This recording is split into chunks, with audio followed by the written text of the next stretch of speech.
ਸਤਿ ਸ਼੍ਰੀ ਅਕਾਲ ਜੀ। ਪੰਜਾਬੀ ਰੇਡੀਓ ਤੇ ਪੰਜਾਬੀ ਟੀਵੀ ਯੂਐਸਏ ਵੇਖ ਸੁਣ ਰਹੇ ਸਾਰੇ ਸਰੋਤਿਆਂ ਦਾ ਬਹੁਤ-ਬਹੁਤ ਸਵਾਗਤ ਹੈ। ਇਸ ਸਮੇਂ ਦੇ ਵਿਸ਼ੇਸ਼ ਪ੍ਰੋਗਰਾਮ ਖਬਰ ਤੇ ਨਜ਼ਰ ਦੇ ਵਿੱਚ ਹਰ ਰੋਜ਼ ਦੀ ਤਰ੍ਹਾਂ ਇਸ ਪ੍ਰੋਗਰਾਮ 'ਚ ਖਬਰਾਂ ਤੇ ਚਾਨਣਾ ਪਾਉਣ ਦੇ ਲਈ ਸਾਥ ਹੁੰਦਾ ਹੈ ਸੀਨੀਅਰ ਪੱਤਰਕਾਰ ਮਿੰਟੂ ਗੁਰਸਰੀਆ ਜੀ ਦਾ। ਕਰਦੇ ਹਾਂ ਉਹਨਾਂ ਦਾ ਸਵਾਗਤ। ਬਹੁਤ-ਬਹੁਤ ਸਵਾਗਤ ਹੈ ਜੀ। ਸ਼ੁਕਰੀਆ ਜੀ ਸਾਰਿਆਂ ਨੂੰ। ਸਤਿ ਸ੍ਰੀ ਅਕਾਲ ਜੀ।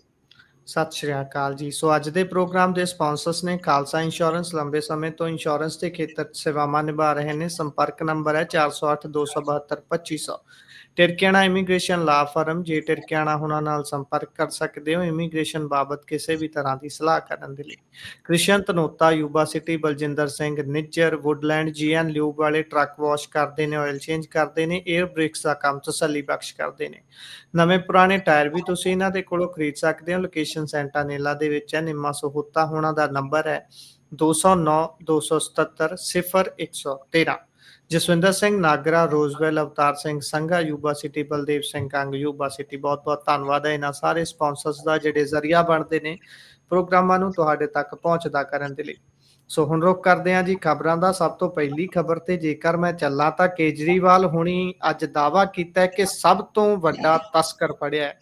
ਮਿੰਟੂ ਜੀ, ਇਹ ਹੁਣ ਤੁਹਾਡੀ ਜ਼ਿੰਮੇਵਾਰੀ ਹੈ, ਤੁਸੀਂ ਦੱਸਣਾ ਕਿ ਕੀ ਉਹਨਾਂ ਨੇ ਤਸਕਰ ਦਾ ਨਾਮ ਲਿਆ ਹੈ, ਕਿਉਂਕਿ ਇਹਨਾਂ ਦੀ ਆਦਤ ਹੈ ਇਹ ਤਾਂ ਖੂਬ ਪ੍ਰਚਾਰਦੇ ਨੇ। ਜੇਕਰ ਕੋਈ ਛੋਟਾ ਮੋਟਾ ਕੰਮ ਕੋਈ ਕਰ ਲੈਣ ਤਾਂ ਪ੍ਰਾਪਤੀਆਂ ਗਿਣਾਉਂਦੇ ਨੇ ਤੇ ਨਾਮ ਜ਼ਰੂਰ ਲਿਆ ਹੋਊਗਾ। ਪਾਇਓ ਜ਼ਰਾ ਚਾਨਣਾ। ਕਦੇ ਵੀ ਨਾਂ ਲੈਣ ਤੋਂ ਤੇ ਇਹਨਾਂ ਦੇ ਕੰਨਾਂ ਨੂੰ ਹੱਥ ਲੱਗ ਗਏ ਸਨ, ਤੁਹਾਨੂੰ ਯਾਦ ਹੋਣਾ ਜੀ। ਜੀ ਸੋ ਨਾਮ ਨਹੀਂ ਲੈਂਦੇ ਇਹ। ਤੁਹਾਨੂੰ ਹੋਰ ਦੱਸਾਂ ਮੈਂ, ਬੜੀ ਇੰਟਰਸਟਿੰਗ ਗੱਲ ਹੈ ਤੁਹਾਡੇ ਵਾਸਤੇ। ਜੀ ਇਹ ਜਦੋਂ ਮਤਲਬ ਵਿਵੇਕਾਨੰਦ ਫਾਊਂਡੇਸ਼ਨ ਦੇ ਮਾਰਫਤ ਅੰਦੋਲਨ ਕਰਕੇ ਇਹਨਾਂ ਨੇ ਝੂਠ ਸੱਚ ਬੋਲ ਕੇ ਜਿਵੇਂ ਹੀ ਆਪਣੇ ਪੈਰ ਸਿਆਸੀ ਸਰਕਲ ਤੇ ਰੱਖੇ ਤੇ ਫਿਰ ਬਾਅਦ ਦੇ ਜੀ ਵਿੱਚ ਇਹਨਾਂ ਨੇ ਜਦੋਂ ਭਾਜਪਾ ਦੇ ਖਿਲਾਫ ਲੜਨਾ ਸਟਾਰਟ ਕਰ ਦਿੱਤਾ, ਮੋਦੀ ਜੀ ਜੀ ਜਦੋਂ ਪਾਵਰ ਦੇ ਵਿੱਚ ਆ ਗਏ, ਜੀ ਇਹਨਾਂ ਨੇ ਬੜਾ ਜੇਤਲੀ ਤੇ ਫਲਾਨੀ ਤੇ ਅਡਾਨੀ ਤੇ ਅੰਬਾਨੀ ਤੇ ਪਤਾ ਨਹੀਂ ਕਿੰਨੇ ਕਿਤੇ ਬੋਲੇ। ਜੀ ਪਰ ਕੀ ਤੁਸੀਂ ਜੀ ਕਦੇ ਹੁਣ ਅਡਾਨੀ ਅੰਬਾਨੀ ਦਾ ਨਾਮ ਸੁਣਿਆ ਅਰਵਿੰਦ ਕੇਜਰੀਵਾਲ ਦੇ ਮੂੰਹੋਂ? ਜੀ ਜੀ ਠੀਕ ਹੈ ਨਾ ਜੀ। ਸੋ ਇਹਨਾਂ ਨੇ ਨਾ ਕਦੇ ਮੁਸਲਮਾਨਾਂ ਵਾਸਤੇ, ਨਾ ਕਦੇ ਕਸ਼ਮੀਰੀਆਂ ਵਾਸਤੇ, ਕਦੇ ਹੁਣ ਇਹ ਗੱਲ ਹੀ ਨਹੀਂ ਕੱਢਦੇ ਮੂੰਹੋਂ। ਜੀ ਇੱਥੋਂ ਤੱਕ ਕਿ ਜਿਹੜਾ ਉਹ ਤੁਹਾਨੂੰ ਯਾਦ ਹੋਣਾ ਨਾ, ਮਾਮਲਾ ਬੜਾ ਉੱਠਿਆ ਸੀ ਉਹ ਬੀਬੀ ਬਾਨੋ ਵਾਲਾ, ਸ਼ਾਇਦ ਜਿਹੜਾ ਜੀ ਗੁਜਰਾਤ ਦੇ ਵਿੱਚ ਦਰਿੰਦਗੀ ਦਾ ਸ਼ਿਕਾਰ ਹੋਈ ਸੀ। ਗੁਜਰਾਤ ਜੀ ਇਲੈਕਸ਼ਨ ਇਹ ਲੜ ਰਹੇ ਨੇ ਅੱਜ ਤੱਕ ਵੀ, ਪਰ ਕਦੇ ਉਸ ਜੀ ਮੁੱਦੇ ਤੇ ਨਹੀਂ ਬੋਲਦੇ। ਤਾਂ ਇਹ ਬਹੁਤ ਚਲਾਕ ਆਦਮੀ ਨੇ। ਅੱਜ ਸੁਨਾਮ ਪਹੁੰਚੇ ਸਨ। ਸ਼ਹੀਦ ਊਧਮ ਸਿੰਘ ਜੀ ਦਾ ਅੱਜ ਤੁਹਾਨੂੰ ਪਤਾ ਹੀ ਹੈ ਮਨਾਇਆ ਜਾਂਦਾ ਸ਼ਹੀਦੀ ਦਿਹਾੜਾ। ਤਾਂ ਇਹਨਾਂ ਨੇ ਆ ਕੇ ਉੱਥੇ ਕਿਹਾ ਕਿ ਪੰਜਾਬ ਦੇ ਵਿੱਚ ਹੁਣ ਨਸ਼ਾ ਖਤਮ ਹੋਣ ਲੱਗਾ ਹੈ। ਜੋ ਪਰਿਵਾਰ ਨਸ਼ੇ ਨਾਲ ਬਰਬਾਦ ਹੋ ਗਿਆ ਸੀ, ਉਹਨਾਂ ਦੇ ਅੰਦਰ ਇੱਕ ਉਮੀਦ ਜਗੀ ਹੈ। ਜੀ ਬੱਚੇ ਕੰਮ ਕਰਨ ਜਾਣ ਲੱਗ ਪਏ ਆ। ਵੱਡੇ ਵੱਡੇ ਤਸਕਰ ਜਿਹੜੇ ਆ ਉਹ ਪਕੜੇ ਗਏ ਆ ਤੇ ਸਭ ਤੋਂ ਵੱਡੇ ਵਾਲਾ ਵੀ ਪਕੜਿਆ ਗਿਆ। ਨਾਮ ਨਹੀਂ ਲਿਆ, ਜੀ ਨਾਮ ਨਹੀਂ ਲਿਆ। ਮੈਂ ਤੁਹਾਨੂੰ ਦੱਸਿਆ ਨਾ ਕਿ ਮਤਲਬ ਇਹ ਕਹਿੰਦੇ ਆ ਕਿ ਜਿਹਦੇ ਨਾਮ ਤੋਂ ਲੋਕੀ ਕੰਬਦੇ ਸੀ, ਤਸਕਰ ਵੀ ਕੰਬਦੇ ਸੀ, ਪੁਲਿਸ ਪ੍ਰਸ਼ਾਸਨ ਤੇ ਅਫਸਰ ਵੀ ਕੰਬਦੇ ਸੀ, ਆਮ ਆਦਮੀ ਪਾਰਟੀ ਉਸ ਦੇ ਨਾਮ ਤੋਂ ਨਹੀਂ ਕੰਬਦੀ। ਅਸੀਂ ਉਸ ਨੂੰ ਫੜ ਕੇ ਜੇਲ੍ਹ ਦੇ ਵਿੱਚ ਸੁੱਟ ਦਿੱਤਾ। ਤੁਸੀਂ ਤੇ ਨਾਂ ਲੈਣ ਤੋਂ ਵੀ ਕੰਬ ਰਹੇ ਹੋ। ਜੀ ਤੁਸੀਂ ਨਾਂ ਨਹੀਂ ਲੈ ਰਹੇ, ਅਸੀਂ ਲੈ ਦਿੰਦੇ ਹਾਂ ਕਿ ਤੁਸੀਂ ਵਿਕਰਮ ਮਜੀਠੀਆ ਦੀ ਗੱਲ ਕਰਦੇ ਹੋ। ਤੁਹਾਡੇ 'ਚ ਜੁਰਤ ਹੈ ਨਹੀਂ। ਤੁਸੀਂ ਉਹ ਲੋਕ ਹੋ ਜਿਨ੍ਹਾਂ ਨੇ ਤਰੀਕ ਦਿੱਤੀ ਸੀ ਬਕਾਇਦਾ ਕਿ ਇੰਨੀ ਤਰੀਕ ਨੂੰ ਅਸੀਂ ਆਵਾਂਗੇ, ਇੰਨੀ ਤਰੀਕ ਨੂੰ ਜਿੱਤਾਂਗੇ, ਇੰਨੀ ਤਰੀਕ ਨੂੰ ਵਿਕਰਮ ਮਜੀਠੀਆ ਨੂੰ ਕਾਲਰੋਂ ਫੜ ਕੇ ਅੰਦਰ ਸੁੱਟ ਦਿਆਂਗੇ। ਉਹ ਵੀਡੀਓ ਅੱਜ ਵੀ ਤੁਹਾਨੂੰ YouTube ਤੇ ਲੱਭ ਜਾਣਾ ਮਜੀਠੀਆ ਬਾਰੇ। ਤੇ ਜਦੋਂ ਮਜੀਠੀਆ ਨੇ ਫਿਰ ਕੇਸ ਠੋਕਿਆ ਤੇ ਚੀਕਾਂ ਨਿਕਲ ਗਈਆਂ। ਇਹਨਾਂ ਨੇ ਮਾਫੀ ਦਿੱਤੀ ਹੈ। ਪਿਛਲੇ ਦਿਨੀ ਕਰਨੈਲ ਸਿੰਘ ਪੀਰ ਮੁਹੰਮਦ ਨੇ ਇਸ ਗੱਲ ਦੇ ਵਿੱਚ ਸਾਰੇ ਰਾਜ਼ ਖੋਲੇ ਸਨ ਕਿ ਉਹ ਮਾਫੀ ਕਿਵੇਂ ਦਵਾਈ ਗਈ ਸੀ, ਉਹਦੀ ਸਕ੍ਰਿਪਟ ਕਿਵੇਂ ਲਿਖੀ ਗਈ ਸੀ। ਕਿਉਂਕਿ ਉਹਦੇ ਵਿੱਚ ਇੱਕ ਬੰਦੇ ਨੇ ਬਾਹਰ ਜਾਣਾ ਸੀ, ਇਹਨਾਂ ਦੇ ਨਾਲ ਦਾ ਸੀਗਾ, ਬਾਅਦ 'ਚ ਸਿਆਸਤ ਤੋਂ ਛੱਡ ਗਿਆ ਸੀਗਾ। ਤਾਂ ਕਹਿਣ ਦਾ ਮਤਲਬ ਹੈ ਕਿ ਨਾ ਤੇ ਇਹਨਾਂ ਨਹੀਂ ਲਿਆ।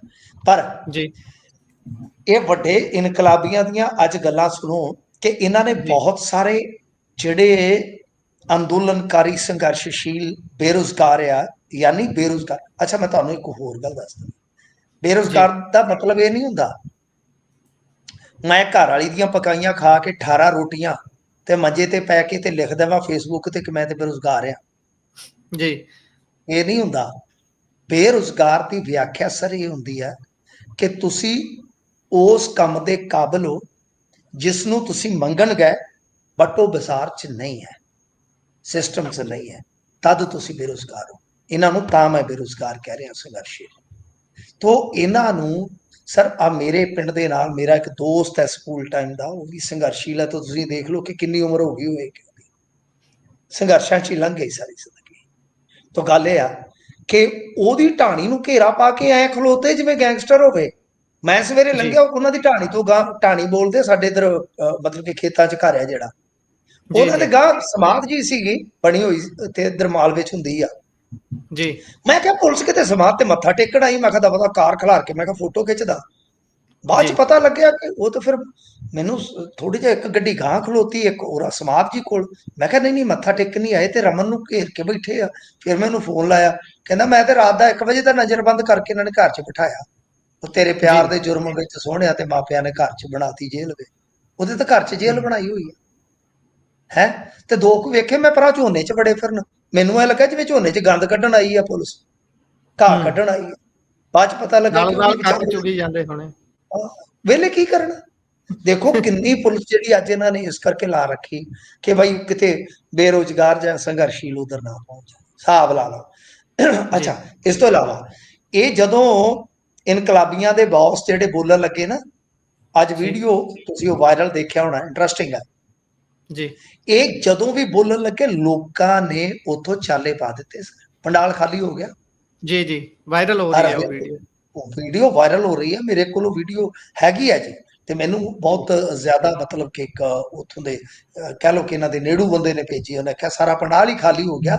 ਇਹਨਾਂ ਦੀ ਸਪੀਚ ਹਾਲੇ ਸ਼ੁਰੂ ਹੀ ਹੋਈ ਸੀ ਤੇ ਲੋਕ ਉੱਠ ਕੇ ਜਾਣੇ ਸਟਾਰਟ ਹੋ ਗਏ ਸਨ। ਤੇ ਨਾਲੇ ਤੁਸੀਂ ਹਿਸਾਬ ਲਾ ਲਓ ਕਿ ਇਹਨਾਂ ਦੀਆਂ ਕਰਤੂਤਾਂ ਮੈਂ ਤੁਹਾਨੂੰ ਕੀ ਦੱਸਾਂ ਸਾਹਿਬ, ਦੱਸਦਿਆਂ ਨੂੰ ਸ਼ਰਮ ਆਉਂਦੀ ਆ।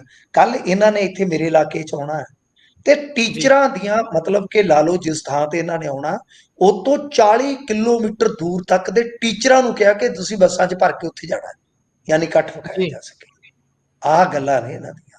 ਤੋ ਸ਼ਹੀਦ ਵੀ ਮੇਰੇ ਖਿਆਲ ਦੇ ਨਾਲ ਜੇ ਤੇ ਸ਼ਹੀਦ ਅੱਜ ਦੇ ਸਮੇਂ ਹੁੰਦੇ, ਮਤਲਬ ਕਿ ਜਿਹੜੇ ਉਹ ਸ਼ਹੀਦ ਆਪਾਂ ਅੱਜ ਕਹਿ ਰਹੇ ਆ, ਜੇ ਉਹ ਆਜ਼ਾਦੀ ਤੋਂ ਬਾਅਦ ਵੀ ਹੁੰਦੇ ਸਰੀਰਕ ਤੌਰ ਤੇ ਸਾਡੇ ਵਿੱਚ, ਉਹਨਾਂ ਤੇ ਚੱਪਲ ਲਾ ਕੇ ਇਹਨਾਂ ਵੱਲ ਦੌੜ ਪੈਣਾ ਸੀ ਸਰ ਜੀ।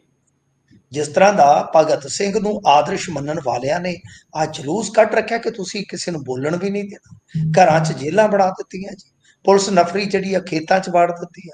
ਸੋ ਗੱਲ ਇਹ ਆ ਕਿ ਫਿਰ ਸਾਰੇ ਨੁਕਸ ਜਿਹੜੇ ਆ ਉਹ ਪੁਰਾਣਿਆਂ 'ਚ ਕੱਢੇ ਜਾਣੇ, ਵੀ ਆ ਇਦਾਂ ਹੋ ਗਿਆ ਜੀ, ਆ ਇਦਾਂ ਹੋ ਗਿਆ। ਤਾਂ ਖੈਰ ਇਹ ਸਾਰਾ ਕੁਛ ਸੀਗਾ। ਮਾਨ ਸਾਹਿਬ ਦਾ ਤੇ ਤੁਹਾਨੂੰ ਪਤਾ, ਉਹਨਾਂ ਦੇ ਭਾਸ਼ਣ ਦੀ ਤੇ ਗੱਲ ਹੀ ਕੀ ਕਰਨੀ ਆ। ਉਹ ਤੇ ਬਸ ਹਿਸਾਬ ਕਿਤਾਬ ਜਿਹੜਾ ਹੈ ਨਾ ਉਹ ਉਹੀ ਹੁੰਦਾ ਉਹਨਾਂ ਦਾ ਕਿ ਭਾਈ ਜੀ ਕਬੂਤਰਾਂ ਨੂੰ ਵੀ ਭਾਸ਼ਣ ਯਾਦ ਹੋ ਗਏ ਹੋਣਗੇ, ਸ਼ਹੀਦਾਂ ਦੇ ਸੁਪਨਿਆਂ ਨੂੰ ਅਸੀਂ ਸੱਚ ਕਰਨ ਦੇ ਵਿੱਚ ਲੱਗੇ ਆ। ਆਜ਼ਾਦੀ ਅਜੇ ਮਹਿਲਾ ਵਾਲਿਆਂ ਦੇ ਕੋਲ ਬੈਠੀ ਆ। ਮਹਿਲਾ ਵਾਲਿਆਂ ਦੇ ਕੋਲ ਕਾਹਤੋਂ ਬੈਠੀ ਆ? ਆਜ਼ਾਦੀ ਤੇ ਅੱਜ ਕੱਲ੍ਹ ਇੱਥੋਂ ਉੱਡ ਕੇ ਆਸਟ੍ਰੇਲੀਆ 'ਚ ਵੀ ਗਈ ਚਲੀ ਆ। ਕਮਾਲ ਹੋ ਗਈ ਹੈ ਤੁਹਾਡੇ ਵਾਲੀ ਮਾਨ ਸਾਹਿਬ, ਤੁਹਾਨੂੰ ਪਤਾ ਹੀ ਨਹੀਂ, ਤੁਹਾਡੇ ਘਰ 'ਚੋਂ ਹੀ ਵੇਖ ਲਓ ਆਜ਼ਾਦੀ ਫੈਲਦੀ ਕਿੱਥੇ ਉਹ ਆਸਟ੍ਰੇਲੀਆ ਤੱਕ ਚਲੇ ਗਈ ਆ। ਹਾਲੇ ਆਜ਼ਾਦੀ ਕਿਤੇ ਘੁੱਟੀ ਬੈਠੀ ਆ, ਬਥੇਰਾ ਆਜ਼ਾਦ ਹੋ ਗਈ ਆ। ਜੀ ਇਹ ਤਾਂ ਹੈ। ਆਜ਼ਾਦੀ ਤਾਂ ਕਈ ਵਾਰੀ ਆਸਟ੍ਰੇਲੀਆ ਜਾਈ ਹੈ ਪੈਨਸ਼ਨ ਤੇ। ਸੋ ਅੱਗੇ ਜੀ ਉਹ ਵਾਇਰਲ ਹੋ ਰਿਹਾ ਨਾ, ਕਹਿੰਦੇ ਜੀ 25,000 ਮਾਸਟਰ ਜੀ ਦੀ ਪੈਨਸ਼ਨ ਹੈ ਤੇ 14ਵੀਂ ਆਸਟ੍ਰੇਲੀਆ ਦੀ ਫੇਰੀ ਆ ਮਾਤਾ ਜੀ ਦੀ। ਤੇ ਅਜੇ ਆਜ਼ਾਦੀ ਥੋੜੀ ਆ। ਜੀ ਅੱਗੇ ਚੱਲਦੇ ਹਾਂ ਜੀ ਅਗਲੀ ਖਬਰ ਦੇ ਉੱਪਰ। ਤੇ ਪ੍ਰਧਾਨ ਮੰਤਰੀ ਬਾਜੇ ਕੇ ਹੁਣਾਂ ਨੂੰ ਜਦੋਂ ਅੱਜ ਪੇਸ਼ੀ ਦੇ ਲਈ ਲਿਆਂਦਾ ਜਾ ਰਿਹਾ ਸੀ, ਨਾਲ ਰਾਓ ਕੇ ਸ਼ਾਇਦ ਉਹਨਾਂ ਦੇ ਸੀਗੇ, ਤੇ ਉਸ ਸਮੇਂ ਉਹ ਸਿੱਧਾ ਮੀਡੀਆ ਦੇ ਨਾਲ ਕਹਿ ਲਈਏ ਮੌਕਾ ਮਿਲ ਜਾਂਦਾ ਇੱਕ ਤਰੀਕੇ ਦਾ ਇੰਟਰੈਕਸ਼ਨ ਦਾ, ਤੇ ਉਹ ਦੂਰੋਂ ਹੀ ਕਹਿ ਰਹੇ ਸੀ ਕਿ ਸਾਨੂੰ ਕੁੱਟ ਕੇ ਬਿਆਨ ਦਵਾਏ ਗਏ ਨੇ ਜਿਹੜੇ ਅੰਮ੍ਰਿਤਪਾਲ ਸਿੰਘ ਦੇ ਉੱਪਰ ਬੀਤੇ ਦਿਨੀ ਇਲਜ਼ਾਮ ਲਾਏ ਗਏ ਸੀ ਕਿ ਨਸ਼ਾ ਕਰਦੇ ਨੇ। ਉਸ ਤੋਂ ਬਾਅਦ ਇੱਕ ਹੋਰ ਗੱਲ ਕਿ ਉਹ ਕਹਿੰਦੇ ਨੇ ਕਿ 1000 ਤੋਂ ਵੱਧ ਸਾਈਨ ਵੀ ਸਾਡੇ ਕਰਾਏ ਗਏ ਨੇ। ਕੀ ਮਾਜਰਾ ਜੀ ਇਹਦੇ ਪਿੱਛੇ? ਕੀ ਸਮਝੀਏ ਜੇਲ੍ਹ ਦੇ ਅੰਦਰ ਕੀ ਕੁਝ ਚੱਲ ਰਿਹਾ ਹੈ? ਜੋ ਪ੍ਰਧਾਨ ਮੰਤਰੀ ਇਹ ਕਹਿੰਦਾ ਨਾ ਕਿ 1000 ਤੋਂ ਵੱਧ ਪੇਪਰਾਂ ਤੇ ਸਾਈਨ ਕਰਵਾਏ ਗਏ, ਤਾਂ ਨਹੀਂ ਹੁੰਦਾ। 1000 ਨਹੀਂ, ਇਹਦਾ ਮਤਲਬ ਹੁੰਦਾ ਕਿ ਦਰਜਨਾਂ ਪੇਪਰਾਂ ਉੱਤੇ ਸਾਈਨ ਤੇ ਕਰਵਾਏ ਗਏ ਹੋਣਗੇ। ਮੇਰਾ ਇਹ ਮੰਨਣਾ ਹੈ। ਉਹਨਾਂ ਦੇ ਹਜ਼ਾਰਾਂ ਸ਼ਬਦ ਸੀ। ਪੇਪਰ, ਹਾਂ ਉਹਨਾਂ ਦੇ ਸ਼ਬਦ ਸੀ, ਪਰ ਜੀ ਮਤਲਬ ਕਿ ਬੰਦਾ ਕਾਹਲੀ ਦੇ ਵਿੱਚ ਬੋਲਦਾ। ਤੇ ਮੈਂ ਤੁਹਾਨੂੰ ਇਹਦੇ ਬਾਰੇ ਪਹਿਲਾਂ ਹੀ ਕਹਿ ਦਿੱਤਾ ਸੀਗਾ। ਦੇਖੋ, ਜੀ ਅਮਰਤਪਾਲ ਸਿੰਘ ਦੇ ਆਲੋਚਕ ਜਿਸ ਦਿਨ ਇਸ ਗੱਲ ਨੂੰ ਉਛਾਲ ਰਹੇ ਸਨ, ਮੈਂ ਕਿਹਾ ਵੀ ਦੇਖੋ, ਮੈਂ ਕੋਈ ਅਮਰਤਪਾਲ ਸਿੰਘ ਦਾ ਵਕੀਲ ਨਹੀਂ ਹੈ ਵੀ ਅਸੀਂ ਡਿਫੈਂਡ ਜੀ ਕਰਦੇ ਹਾਂ। ਫਿਰ ਤੁਹਾਨੂੰ ਪੈਰਾਮੀਟਰ ਜਿਹੜੇ ਉਹ ਡਬਲ ਨਹੀਂ ਕਰਨੇ ਪੈਣੇ, ਜੀ ਉਹ ਤੁਹਾਨੂੰ ਇੱਕ ਹੀ ਰੱਖਣਾ ਪੈਣਾ। ਜੇ ਅਮਰਤਪਾਲ ਸਿੰਘ ਦੇ ਮਾਮਲੇ 'ਚ ਤੁਸੀਂ ਪੁਲਿਸ ਹਿਰਾਸਤ ਦੇ ਬਿਆਨ ਨੂੰ ਜਾਇਜ਼ ਮੰਨਦੇ ਹੋ, ਤਾਂ ਫਿਰ ਕੱਲ ਨੂੰ ਤੁਹਾਡੇ ਸਮਰਥਨ ਵਾਲਾ ਬੰਦਾ ਜੇ ਫਸ ਗਿਆ ਜੀ ਤੇ ਪੁਲਿਸ ਨੇ ਉਹਦੇ ਬਾਰੇ ਕੁਝ ਇਸ ਤਰ੍ਹਾਂ ਦਾ ਘੁਆਲਿਆ ਉਹਦੇ ਤੋਂ ਜਾਂ ਉਹਦੇ ਨਾਲ ਦੇ, ਤਾਂ ਤੁਸੀਂ ਉਹਦੇ ਤੇ ਸਟੈਂਡ ਕਰੋਗੇ ਕਿ ਨਹੀਂ ਇਹ ਦੁਨੀਆ ਦਾ ਅੰਤਮ ਸੱਚ ਹੈ। ਜੀ ਸਰ, ਉਹਨਾਂ ਬਿਆਨਾਂ ਨੂੰ ਅਦਾਲਤ ਹੀ ਕੰਸੀਡਰ ਨਹੀਂ ਕਰਦਾ। ਮੈਂ ਉਸ ਜੀ ਵੇਲੇ ਵੀ ਕਿਹਾ ਸੀਗਾ, ਉਹ ਪ੍ਰੋਪੇਗੈਂਡਾ ਹੈ। ਇਹਨੂੰ ਤੁਹਾਨੂੰ ਮੈਂ ਦੱਸਾਂ ਨਾ ਕਿ ਇੱਥੇ ਦੋ ਤਰ੍ਹਾਂ ਦਾ ਮੀਡੀਆ ਪੰਜਾਬ ਦੇ ਵਿੱਚ, ਠੀਕ ਹੈ ਜੀ, ਵਿੱਚੋਂ ਜੀ ਛੱਡ ਦਿਓ। ਦੋ ਤਰ੍ਹਾਂ ਦਾ ਮੀਡੀਆ ਇਹ ਹੈ, ਇੱਕ ਹੈਗਾ ਇੱਥੇ ਪ੍ਰੋ ਭਾਜਪਾਈ, ਇੱਕ ਹੈਗਾ ਜੀ ਪ੍ਰੋ ਆਪਾਈ ਯਾਨੀ ਜੀ ਆਮ ਆਦਮੀ ਪਾਰਟੀ, ਇੱਕ ਹੈਗਾ ਪ੍ਰੋ ਭਾਜਪਾਈ। ਉਹ ਇੰਨਾ ਦਬੜੂ ਕੁਸੜੂ ਹੈ ਕਿ ਤੁਹਾਨੂੰ ਪਤਾ ਹੀ ਨਹੀਂ ਲੱਗਦਾ ਕਿ ਪ੍ਰੋ ਭਾਜਪਾਈ ਕਿਹੜਾ ਹੈ ਤੇ ਪ੍ਰੋ ਆਪਾਈ ਕਿਹੜਾ ਹੈ। ਜੀ ਠੀਕ ਹੈ ਜੀ। ਛੋਟਾ ਜਿਹਾ ਹਿੱਸਾ ਜਿਹੜਾ ਆਜ਼ਾਦ ਮੀਡੀਆ, ਉਹਨਾਂ ਦੀ ਕੋਈ ਏਡੀ ਜ਼ਿਆਦਾ ਰੀਚ ਨਹੀਂ ਹੁੰਦੀ, ਤੁਹਾਨੂੰ ਪਤਾ ਹੀ, ਉਹ ਨਾ ਮੇਨ ਸਟ੍ਰੀਮ ਚ ਆਉਂਦੇ ਆ। ਜੀ ਉਹਨਾਂ ਦੇ ਆਪੋ ਆਪਣੇ ਕਹਿ ਲਓ ਕਿ ਵਰਗ ਹੁੰਦੇ ਆ, ਉਹਨਾਂ ਦੀ ਆਪਣੀ ਕਮਾਈ ਦਾ ਸਾਧਨ ਹੈ। ਆਲੋਚਨਾ ਕਈ ਅੰਨੀ ਕਰੀ ਜਾਂਦੇ ਆ, ਵਨ ਸਾਈਡਡ ਆਲੋਚਨਾ ਹੁੰਦੀ ਹੈ, ਬਸ ਵੀ ਹਰ ਕੰਟੈਂਟ ਦੇ ਵਿੱਚ ਆਲੋਚਨਾ, ਜੀ ਕਿਤੇ ਜਾਇਜ਼ ਥਾਂ ਤੇ ਵੀ ਤਾਰੀਫ ਨਹੀਂ ਕਰਨੀ। ਉਹ ਮੀਡੀਆ ਵੀ ਛੱਡ ਦਿਓ ਤੁਸੀਂ। ਤਾਂ ਮਤਲਬ ਕਿ ਇਹ ਜਿਹੜਾ ਭਾਜਪਾਈ ਪੱਖੀ ਮੀਡੀਆ ਹੈ, ਜੇ ਤੁਸੀਂ ਪਛਾਣਨਾ ਹੋਵੇ ਤਾਂ ਜੀ ਤੁਸੀਂ ਇੱਕ ਗੱਲ ਨੋਟ ਕਰੋ। ਪਿਛਲੇ ਦਿਨੀ ਜਿਹੜੀ ਉਹ ਟਿੰਡਰ ਵਾਲੀ ਕਥਿਤ ਚੈਟ ਹੈ, ਮੈਂ ਉਹਦੇ ਤੇ ਕੁਝ ਵੀ ਟਿੱਪਣੀ ਨਹੀਂ ਕਰੂੰਗਾ, ਉਹ ਸਹੀ ਹੈ ਕਿ ਨਹੀਂ, ਮੈਂ ਜੀ ਕੁਝ ਵੀ ਕਹਿਣ ਤੋਂ ਅਸਮਰੱਥ ਹਾਂ, ਕਿਉਂਕਿ ਉਹ ਜਿਨ੍ਹਾਂ ਨੇ ਜਾਂਚ ਪੜਤਾਲ ਕੀਤੀ ਹੈ, ਜੋ ਵੀ ਫੋਰੈਂਸਿਕ ਦੀ ਹੋਏਗੀ ਉਹਦੇ ਆਧਾਰ ਤੇ ਕਹਿਣਗੇ। ਪਰ ਤੁਸੀਂ ਜੀ ਦੇਖੋ ਕਿ 7 ਦਿਨ ਇੱਕ ਅਦਾਰੇ ਨੇ 7 ਦਿਨ ਇੱਕ ਅਦਾਰੇ ਨੇ ਉਸ ਨੂੰ ਲਗਾਤਾਰ ਵੈਬ ਤੇ ਚਲਾਇਆ। ਜੀ ਹੁਣ ਸਭ ਨੂੰ ਪਤਾ ਲੱਗ ਗਿਆ ਹੋਵੇਗਾ ਕਿ ਉਹਨਾਂ ਦੀ ਅਕਾਲੀਆਂ ਨਾਲ ਵੀ ਨਹੀਂ ਬਣਦੀ, ਜੀ ਉਹਨਾਂ ਦੀ ਅੱਜ ਕੱਲ੍ਹ ਮਾਨੂੰਰਾਂ ਨਾਲ ਬਹੁਤ ਬਣਦੀ ਹੈ। ਅੱਜ ਉਹਨਾਂ ਦੀ ਬਿਲਡਿੰਗ ਵੀ ਬਣ ਗਈ ਹੈ, ਹੁਣ ਸਭ ਨੂੰ ਪਤਾ ਲੱਗ ਗਿਆ ਹੋਇਆ। ਜੀ ਮਹਾਲੀ ਵਾਲੇ 7 ਦਿਨ ਅਜੇ ਤੱਕ ਉਹ ਟਿੰਡਰ ਵਾਲੀ ਚੈਟ ਚਲਾਈ ਹੈ, ਜੀ ਤਾਂ ਫਿਰ ਤੁਹਾਨੂੰ ਪਤਾ ਲੱਗ ਗਿਆ ਜੀ ਕਿ ਉਹ ਕਿਹਦੇ ਬੰਨੇ ਉਹ ਖੇਡ ਰਿਹਾ। ਸੋ ਇਸ ਕਰਕੇ ਉਹ ਜਿਹੜਾ ਬਿਆਨ ਚੁੱਕਿਆ ਗਿਆ ਸੀਗਾ, ਮੈਂ ਜਦੇ ਹੀ ਪਛਾਣ ਲਿਆ ਸੀ ਅਸਲ ਦੇ ਵਿੱਚ ਉਹ ਸਾਰਾ ਜਿਹੜਾ ਬਿਆਨ ਸੀਗਾ ਉਹ ਅਮਰਤਪਾਲ ਸਿੰਘ ਦਾ ਤਰਨ ਤਾਰਨ ਦੇ ਵਿੱਚ ਅਸਰ ਘੱਟ ਕਰਨ ਵਾਸਤੇ ਸੀ। ਜੀ ਉਹ ਆਮ ਆਦਮੀ ਪਾਰਟੀ ਦੇ ਪੱਖ ਦੇ ਮੀਡੀਆ ਨੇ ਵੀ ਚਲਾਇਆ ਤੇ ਭਾਜਪਾ ਦੇ ਪੱਖ ਦੇ ਮੀਡੀਆ ਨੇ ਵੀ ਚਲਾਇਆ। ਤਾਂ ਕਿਉਂਕਿ ਦੇਖੋ, ਤਾਂ ਫਿਰ ਮੈਂ ਕਹਿਣਾ ਕਿ ਤੁਸੀਂ ਕਿਸੇ ਦੇ ਸਮਰਥਕ ਨਾ ਹੋਵੋ, ਮੀਡੀਆ 'ਚ ਰਹਿੰਦੇ ਆ ਤਾਂ ਬਹੁਤ ਅੱਛਾ ਹੈ। ਜੇ ਹੋਵੋ ਵੀ ਮੈਨੂੰ ਕੋਈ ਪ੍ਰੋਬਲਮ ਨਹੀਂ, ਹਰੇਕ ਮੀਡੀਆ ਕਰਮੀ ਆਪੋ ਆਪਣੀ ਆਈਡੀਓਲੋਜੀ ਦੇ ਨਾਲ ਅੱਗੇ ਵੱਧ ਸਕਦਾ। ਪਰ ਯਾਰ ਜੀ ਤੁਸੀਂ ਘੱਟੋ ਘੱਟ ਕਿਸੇ ਨੂੰ ਜਾਗਰੂਕ ਤੇ ਕਰੋ ਨਾ ਨਾਲ, ਕਿ ਇਹ ਜਿਹੜੇ ਬਿਆਨ ਹੁੰਦੇ ਆ ਕਨਫੈਸ਼ਨ ਦੇ ਪੁਲਿਸ ਹਿਰਾਸਤ ਦੇ ਵਿੱਚ, ਇਹ ਅਦਾਲਤ 'ਚ ਨਾ ਮੰਨਣ ਯੋਗ ਹੁੰਦੇ ਆ। ਅਦਾਲਤ 'ਚ ਮੰਨਣ ਯੋਗ ਤਦ ਹੁੰਦੇ ਆ ਜਦ ਪੁਲਿਸ ਹਿਰਾਸਤ 'ਚ ਦਿੱਤਾ ਬਿਆਨ ਕੋਈ ਵਿਅਕਤੀ ਜਾ ਕੇ ਜੱਜ ਸਾਹਿਬ ਦੇ ਸਾਹਮਣੇ ਵੀ ਦੇ ਦੇਵੇ ਕਿ ਹਾਂਜੀ ਮੈਂ ਕਨਫੈਸ ਕਰ। ਜੀ ਉਹ ਤੇ ਹੁਣ ਮੀਡੀਆ ਦੇ ਸਾਹਮਣੇ ਮੁੱਕਰ ਰਿਹਾ ਪ੍ਰਧਾਨ ਮੰਤਰੀ ਕਿ ਭਾਈ ਸਾਨੂੰ ਕੁੱਟ ਕੇ ਸਾਡੇ ਸਾਈਨ ਕਰਵਾ ਲੇ, ਉੱਤੇ ਜੋ ਮਰਜ਼ੀ ਲਿਖਾ ਲਓ। ਜੀ ਤੁਸੀਂ ਜੀ ਮੇਰੀ ਗੱਲ ਸੁਣੋ, ਆਹ ਪੁਲਿਸ ਜਿਹੜੀ ਤੁਸੀਂ ਦੇਖਦੇ ਹੋ ਨਾ, ਸਰ ਇਹ ਕੁਝ ਵੀ ਪੁਲਿਸ ਨਹੀਂ ਹੈ। ਇਹਨੂੰ ਤੇ ਤੁਸੀਂ ਧੱਕੇ ਵੱਜਦੇ ਵੀ ਦੇਖ ਲੈਂਦੇ ਹੋ। ਇਹਨੂੰ ਤੇ ਲੋਕ ਵੀਡੀਓ ਬਣਾ ਕੇ ਗਾਲਾਂ ਵੀ ਕੱਢ ਦਿੰਦੇ ਆ, ਪੁਲਿਸ ਇਹਦੀ ਤੇ ਪੱਗ ਵੀ ਲਾ ਦਿੰਦੇ ਆ। ਜੀ ਸਰ ਪੁਲਿਸ ਵੇਖਣੀ ਹੋਵੇ ਨਾ, ਇੱਕ ਕੋਠੜੀ ਹੁੰਦੀ ਹੈ ਜੀ 8x10 ਦੀ, ਉਹਦੀ ਲਾਈਟ ਬੰਦ ਕਰ ਲਈ ਜਾਂਦੀ ਹੈ। ਜੀ ਉਹਦੇ 'ਚ ਝੀਤ ਵੀ ਨਹੀਂ ਹੁੰਦੀ, ਵਿਰਲ ਵੀ ਨਹੀਂ ਹੁੰਦੀ। ਉਹਦੇ 'ਚ 5-7 ਆਉਂਦੇ ਆ, ਪੈਗ ਸ਼ੈਗ ਲੱਗੇ ਹੁੰਦੇ ਆ। ਜੀ ਤਾਂ ਫਿਰ ਜਿਵੇਂ ਮੁਰਗਾ ਪਾੜੀ ਦਾ ਨਾ, ਜਦੋਂ ਮੁਰਗੇ ਵਾਂਗੂ ਬੰਦੇ ਨੂੰ ਪਾੜਦੇ ਆ, ਮੁਰਗੇ ਵਾਂਗੂ ਜਦੋਂ ਬੰਦੇ ਨੂੰ ਪਾੜਦੇ ਆ, ਬੰਦਾ ਬਾਂਗ ਮੁਰਗੇ ਤੋਂ ਵੀ ਵੱਡੀ ਦਿੰਦਾ, ਪਰ ਉਹ ਬਾਂਗ ਬਾਹਰ ਨਹੀਂ ਨਿਕਲਦੀ। ਉਹ ਹੁੰਦੀ ਆ ਅਸਲੀ ਪੁਲਿਸ। ਉੱਥੇ ਵੱਡੇ ਵੱਡੇ ਕਹਿੰਦੇ ਆ ਕਿ ਜੋ ਕਰਵਾਉਣਾ ਜੀ ਕਰਵਾ ਲਓ, ਕਿਉਂਕਿ ਪਤਾ ਹੁੰਦਾ ਗਾਂ ਮੰਨਿਆ ਨਹੀਂ ਜਾਣਾ। ਸੋ ਮੈਂ ਤੁਹਾਨੂੰ ਇੱਕ ਪੁਲਿਸ ਦਾ ਰੂਪ ਦੱਸਦਾ ਕਿ ਜਿੱਡੇ ਮਰਜ਼ੀ ਗੈਂਗਸਟਰ ਸਰ ਮੈਂ ਬਹੁਤ ਵਿਚਲੀਆਂ ਗੱਲਾਂ ਜਾਣਦੀਆਂ ਤੇ ਬਹੁਤ ਮੈਂ ਉਨੀ ਕੁ ਗੱਲ ਕਰਦਾ ਉਹਨਾਂ ਜਿੰਨੀ ਕੁ ਕਰਨ ਦਾ ਹੱਕ ਆ। ਜੀ ਸਭ ਨੂੰ ਮਾਈਕ ਦੀ ਮਰਿਆਦਾ ਯਾਦ ਹੋਣੀ ਚਾਹੀਦੀ ਹੈ ਤੇ ਸਭ ਨੂੰ ਆਪਦੀ ਜਾਨ ਵੀ ਪਿਆਰੀ ਹੋਣੀ ਚਾਹੀਦੀ ਆ। ਗੱਲ ਤਥਾਤਮਕ ਹੋਣੀ ਚਾਹੀਦੀ ਆ। ਬੜੇ ਵੱਡੇ ਵੱਡੇ ਗੈਂਗਸਟਰ ਜਾ ਕੇ ਥੱਪੜ ਵੀ ਨਹੀਂ ਖਾਂਦੇ, ਉਹਨਾਂ ਨੂੰ ਪਤਾ ਹੁੰਦਾ ਸਾਨੂੰ ਪਾੜਨਗੇ। ਉਹ ਜਾ ਕੇ ਜੋ ਵੀ ਹੁੰਦਾ ਬੰਦੇ ਦੇ ਦਿੰਦੇ ਆ ਕਿ ਆਹ ਬੰਦੇ ਆ ਜੀ ਸਾਡੇ ਜਿਨ੍ਹਾਂ ਨੇ ਸ਼ੂਟਰਾਂ ਨੇ ਮਾਰੇ ਆ, ਆਹ ਸਾਡੇ ਵੈਪਨ ਆ, ਬਸ ਗੱਲ ਖਤਮ, ਪਾਓ। ਠੀਕ ਆ, ਪੁਲਿਸ ਦਾ ਉਹ ਹੁੰਦਾ ਰੂਪ ਗੁਰਪ੍ਰੀਤ ਜੀ। ਤਾਂ ਜਦੋਂ ਜੀ ਉਸ ਰੂਪ 'ਚ ਬੰਦਾ ਅੜਿੱਕੇ 'ਚ ਆਇਆ ਹੁੰਦਾ ਹੈ ਨਾ, ਤਾਂ ਫਿਰ ਉਦੋਂ ਕਹਿੰਦਾ 1000 ਛੱਡ ਕੇ ਜੇ ਪ੍ਰਧਾਨ ਮੰਤਰੀ ਕਵੇ ਕਿ ਲੱਖ ਕਾਗਜ਼ ਤੇ ਸਾਈਨ ਕਰਾਇਆ ਉਹ ਵੀ ਮੰਨ ਲਿਓ ਕਿ ਹੋ ਸਕਦਾ ਕਰਤੇ ਹੁਣ ਪ੍ਰਧਾਨ ਮੰਤਰੀ ਨੇ। ਪ੍ਰਧਾਨ ਮੰਤਰੀ ਤਾਂ ਮਸ਼ੀਨ ਬਣਿਆ ਹੋਇਆ ਹੋਏਗਾ ਉਸ ਟਾਈਮ ਕਿ ਦਬ ਜੀ ਦਬ ਜੀ ਕਰਾ ਕੇ ਸਾਡੀ ਜਾਨ ਛੱਡੋ ਯਾਰ। ਗੱਲ ਇਹ ਸੱਚਾਈ ਆ, ਹਕੀਕਤ ਆ। ਇਹ ਤੁਹਾਡੇ ਨਾਲ ਵੀ ਹੋ ਸਕਦੀ ਹੈ, ਮੇਰੇ ਨਾਲ ਵੀ ਹੋ ਸਕਦੀ ਆ। ਭਾਨਾ ਕਿਵੇਂ ਕਹਿੰਦਾ ਸੀ ਬਾਹਰ ਆ ਕੇ, ਯਾਦ ਹੈ ਤੁਹਾਨੂੰ? ਜੀ ਜੀ ਰੋਂਦਾ ਸੀ ਨਾ ਉਹ ਤਾਂ ਕਿੰਨਾ ਕਹਿੰਦਾ ਵੀਡੀਓ ਕਾਲਾਂ ਕਰਦੇ ਨੇ ਜੀ ਅੰਦਰੋਂ। ਹਾਂ, ਦੱਸਿਆ ਸੀ ਨਾ ਉਹਨੇ ਹਾਲ। ਬਸ ਜੀ ਆਹੀ ਚੀਜ਼ ਹੁੰਦੀ ਹੈ ਸਰ, ਬਹੁਤ ਜਲਾਲਤ ਹੁੰਦੀ ਹੈ, ਬਹੁਤ ਕੁਝ ਹੁੰਦਾ ਹੈ। ਸੋ ਇਹ ਜਿਹੜੇ ਬਿਆਨਾਂ ਤੇ ਉਦੋਂ ਲੋਕ ਉਛਲ ਰਹੇ ਸੀ, ਮੈਂ ਉਸ ਦਿਨ ਵੀ ਕਿਹਾ ਸੀਗਾ ਕਿ ਇਹਨਾਂ ਬਿਆਨਾਂ ਦੀ ਕੋਈ ਵੈਲਿਊ ਨਹੀਂ ਹੁੰਦੀ, ਕਾਨੂੰਨਨ ਤੌਰ ਤੇ ਵੀ ਨਹੀਂ। ਤੇ ਜੇ ਤੁਸੀਂ ਦੇਖੋ ਕਿ ਜਰਨਲਿਜ਼ਮ ਦੇ ਵਿੱਚ ਵੀ ਜੇ ਆਪਾਂ ਅਸਲੀ ਜਰਨਲਿਸਟਿਕ ਪੁਆਇੰਟ ਆਫ View ਤੋਂ ਦੇਖੀਏ ਤਾਂ ਸਾਨੂੰ ਇਹ ਪਹਿਲੇ ਦੱਸ ਦੇਣਾ ਚਾਹੀਦਾ ਆਪਦੀ ਆਡੀਅנס ਨੂੰ ਕਿ ਇਹਨਾਂ ਦੀ ਕੋਈ ਵੈਲਿਊ ਨਹੀਂ ਹੁੰਦੀ। ਉਹ ਹੁੰਦੀ ਹੈ ਜਰਨਲਿਸਟਿਕ ਅਪਰੋਚ। ਜੀ ਸੋ ਅਗਲੇ ਸਵਾਲ ਤੇ ਜੇਕਰ ਮੈਂ ਚੱਲਾਂ ਤਾਂ ਖਹਿਰਾ ਤੇ ਮਜੀਠੀਆ ਖਿਲਾਫ ਕੇਸ, ਪਰ ਕਿਹੜੇ ਕੇਸ ਹੋਣ? ਖੈਰ ਮਜੀਠੀਆ ਹੋਣੀ ਤਾਂ ਹੈਗੇ ਨੇ, ਖਹਿਰਾ ਸਾਹਿਬ ਤੇ ਕਿਹੜੇ?